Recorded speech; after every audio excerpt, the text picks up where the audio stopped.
There's a moment that almost everyone has experienced at some point in their life, and it is one of those quiet, almost invisible moments that carries a lot more weight than it seems on the surface.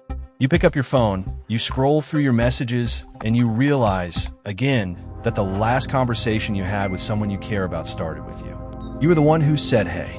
You were the one who checked in. You were the one who sent the meme, the voice note, the "I was just thinking about you" message. And when you scroll further back, the conversation before that one also started with you, and the one before that. And you sit there for a second in the quiet of that realization, and something in your chest shifts just slightly. Not quite hurt, not quite angry, just something. A question you didn't really want to ask yourself starts to form in the back of your mind. What happened if I just stopped texting first? That question is the beginning of something important. And today, that is exactly what we're going to talk about.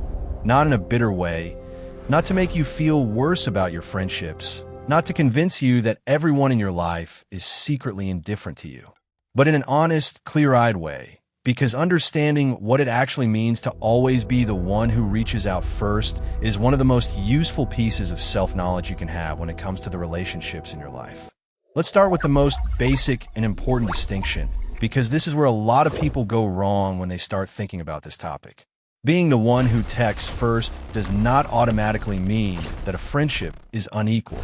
It does not automatically mean that the other person doesn't care about you. Communication styles are real.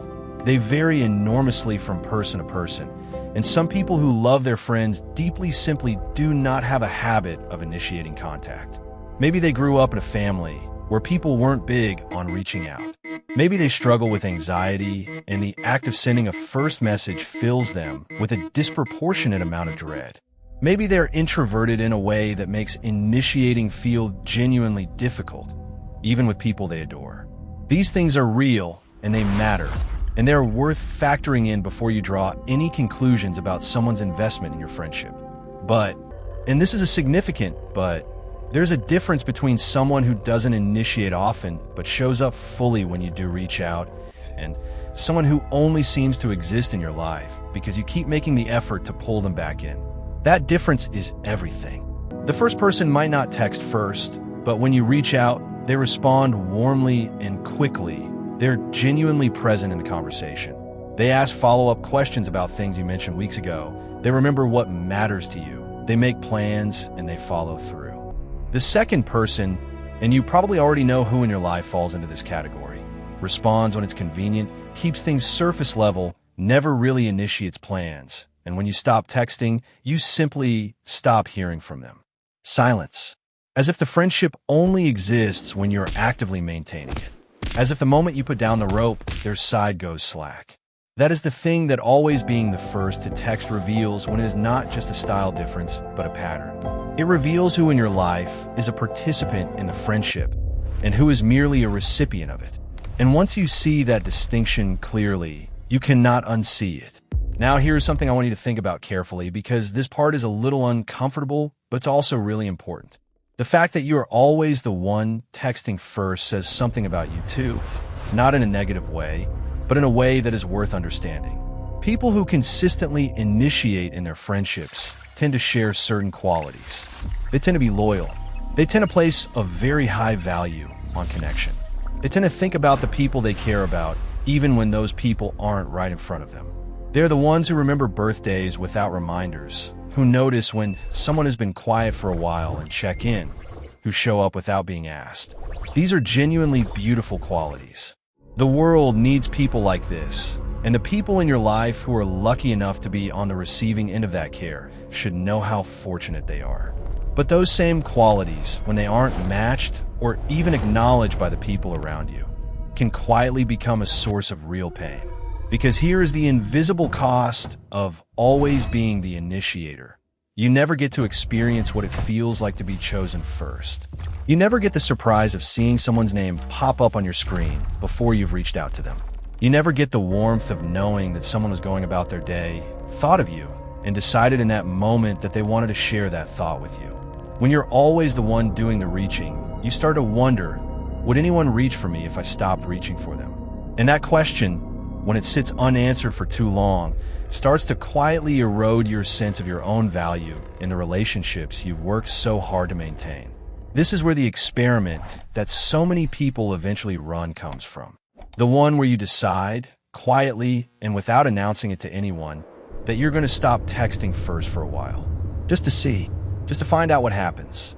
And what people discover when they run this experiment is almost always one of two things.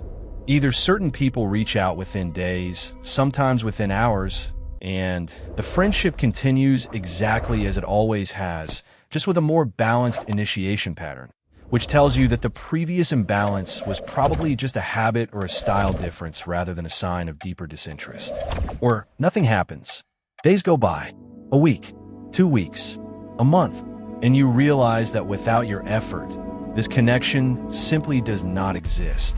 The friendship was entirely held together by you, and without you holding it, it falls apart completely. That second outcome is painful. There is no way to dress it up and make it not painful. But it is also one of the most clarifying pieces of information you will ever receive about your social world, because it frees you. It frees you from spending emotional energy on connections that were never really giving you anything back. It frees you from the exhausting cycle of initiating and waiting and wondering and initiating again. And perhaps most importantly, it frees up that energy, all that love and attention and thoughtfulness you've been pouring into people who weren't catching it, to redirect toward people who actually will. Let's talk about why these one-sided dynamics develop in the first place, because it's rarely as simple as one person caring and the other not caring at all. Sometimes these patterns form because of a power imbalance in the friendship. One person, consciously or not, has learned that they can be the one who gets pursued, and the other person has learned to do the pursuing. This often starts very early in a friendship, sometimes even in the very first interactions. And once the pattern is established, it tends to stay that way unless someone actively disrupts it. Sometimes it develops because one person's life is significantly busier or more demanding than the others. And over time, the busier person simply stops making initiation a priority, not out of malice, but out of the gradual narrowing of bandwidth that comes with a full life. And sometimes, and this is the hardest one to accept, it develops because the two people simply value the friendship differently. One person considers it a central, important relationship. The other considers it more peripheral, something warm and pleasant, but not something they would particularly miss if it faded. None of these explanations make the pattern okay if it's hurting you. But understanding the reason can help you figure out what to do about it. If it's a habit or a style difference, a direct conversation can often reset the dynamic completely. Something as simple and honest as, "Hey, I've noticed that I'm usually the one reaching out first, and I'd love it if you checked in on me sometimes too," can be genuinely transformative in a friendship between two people who both care. Most people, when confronted with this kind of gentle honesty, don't realize they've been doing it. They feel bad, they adjust, and the friendship becomes more balanced. That's a best-case outcome, and it's more common than you might think. But there are also cases where that conversation doesn't change anything, where the person nods, maybe apologizes, and then continues the exact same pattern. And in those cases, you have to make a decision about what you want to do with that information. You can choose to continue the friendship on its current terms, knowing what it is and adjusting your expectations accordingly. You can choose to gradually invest less without making it a dramatic ending. Or you can choose to step back entirely and redirect your energy. None of these options are wrong. They are just choices, and the most important thing is that you make them consciously, with clear eyes, rather than continuing to operate on hope that things will change on their own.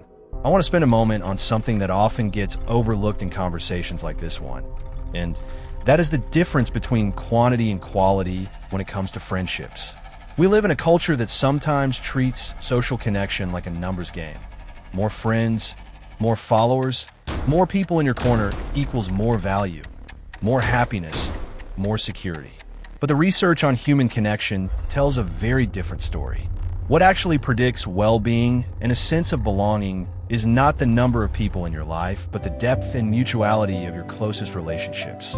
A handful of friendships where both people genuinely show up for each other, where both people initiate, where both people feel seen and chosen and valued, that is worth infinitely more than a wide network of surface-level connections held together by the effort of one person. So if this video has made you look at your friendships and realize that some of them are more one-sided than you previously acknowledged, I want you to take that as useful information rather than evidence that you are somehow failing at friendship.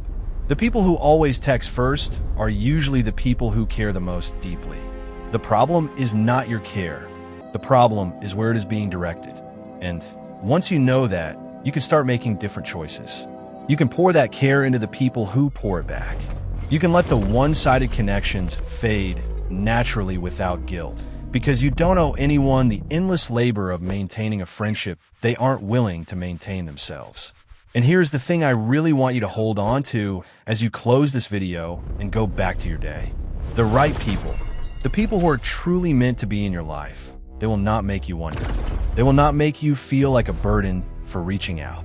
They will not leave you sitting there analyzing a text thread, trying to figure out if this friendship is even real. They will text you sometimes just because they thought of you. They will check in when you've been quiet. They will make you feel, without you ever having to ask, that you matter to them. Those people exist.